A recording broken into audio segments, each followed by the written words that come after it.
দাদা নমস্কার দাদা। ভালো আছি। ভালো আছেন? ভালো আছি। আপনার সামনে এগুলো ঝুলছে কি দাদা?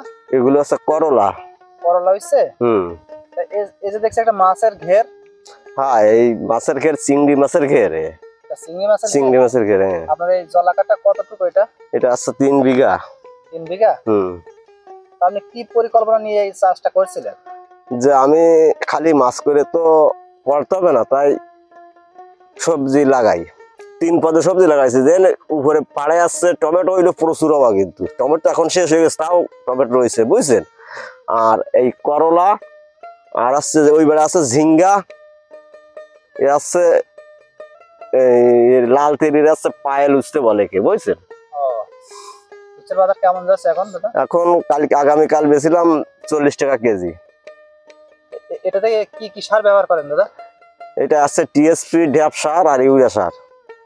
সত্যি দাদা, আসলে অবাক করার মতো। আমরা বিভিন্ন সময় ভিডিওতে দেখি যে চায়নাদের বিভিন্ন চাষ পদ্ধতি আমরা দেখি, তা আসলে বাস্তবে আজকে আপনার এই ঘেরে এসে দেখে আমি সত্যি হতবাক যে এত পরিমাণ উচ্ছে যে হয় আমাদের এই দেশের মাটিতে, সত্যি অবাক হওয়ার মতো। দাদা এটাতে স্প্রে দেন? হ্যাঁ, স্প্রে দিই। আপনি এই বীজটা কোথা থেকে সংগ্রহ করেছিলেন? এটা বীজ আমাদের বাজার থেকে, ডুমুরিয়া বাজার থেকে আনছিলাম।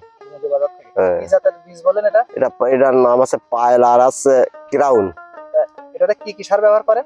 এটাতে আছে প্রথমে দেখে দিয়েছিলাম আছে টিএসপি আর ঢ্যাপ সার, আর পরে আছে খালি ইউরিয়া মারিয়ে যাচ্ছি বর্তমান। এতে স্প্রে দেন? স্প্রে দিই। স্প্রে কিভাবে দেন? স্প্রে তল দিয়ে আমার মেশিন আছে বুঝছেন, ওই স্প্রে মেশিন আছে, ওই মেশিন দিয়ে দিই।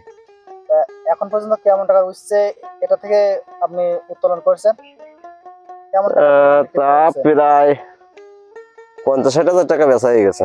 এখনো তো প্রচুর ফল, এই গাছে আসলে মাথা নষ্ট করার মতো। না দেখলে আপনারা খেতে এসে না দেখলে বুঝবেন না। তা আপনার এই ঘেরে আমি দেখছি যেখানে আছে আপনার শসা আছে, পুল্লা আছে, উচ্ছে আছে, টমেটো আছে। তাহলে এক কথায় তো আপনার আনুষঙ্গিক খরচগুলো এখান থেকে খালি উচ্ছে আছে 50,000 টাকার মতো, টমেটো বাদ আছে। আচ্ছা, এখন তো এখন চলতেছে আপনার বৈশাখ মাস। বৈশাখ মাসে তো আমরা সচরাচর টমেটো দেখি না। আপনার গাছে তো এখনো আজগো টমেটো তুলেছে। টমেটো আমরা দেখতে পাচ্ছি। আজগো আছে 200 কেজি টমেটো তুলেছে। 200 কেজি? হ্যাঁ, আজকে টমেটো বাজার এখন কেমন যাচ্ছে? আজকে 20 টাকা করে দিয়েছে। 20 টাকা করে? তার মানে 800 টাকা মন। আপনি এই যে মাছ চাষ করছেন, মাছের পাশাপাশি আপনি ঘেরে উচ্ছে, তরমুজ, আপনার পুল্লা, ঝিঙে, এক কথা আপনি একদম সফল বলা যায়, তাই তো? এছাড়া আপনার আর অন্য কোনো চাষবাস আছে? না, আমি একটা গের চাষবাস করি সারাদিন। এই আমি শুধু খেতে কাজ করি, পরিশ্রম করেন? আর কোনো বাইরে কাজ করি না। বাইরে কাজ করেন না? এটাতে এখন কি চিংড়ি মাছ আছে? আছে। এটা কি চিংড়ি চাষ করছেন এটাতে? এটা হচ্ছে গলদা চিংড়ি চাষ।